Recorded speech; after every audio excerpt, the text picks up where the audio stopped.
ఉమ్. ఏంటంటే సింపుల్గా నాకు బాధ కలుగుతుంది, ఈ బాధను తీసేయి అని చెప్పాలి. బాగుంది.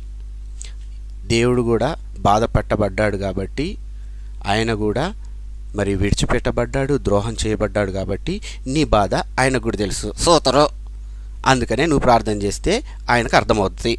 అర్థమవుతుంది. కాబట్టి నువ్వు కూడా బాధలో ఉన్నప్పుడు, ద్రోహం చేయబడ్డప్పుడు, కోపం వచ్చినప్పుడు, విడిచిపెట్టబడినప్పుడు ప్రార్థన చేసి ఈ పలాని విషయాలు నన్ను ఇబ్బంది పెడుతున్నాయి కాబట్టి నాకు సహాయం చేయి అని చెప్పాలి. చెత్తాలి. అది విషయం. అంకులు నీ ఫేసు రే అంటే తొగుడుతున్నానయ్యా. నాకు నచ్చింది అంకులు. నచ్చింది కదా, ఓకే, వెరీ గుడ్.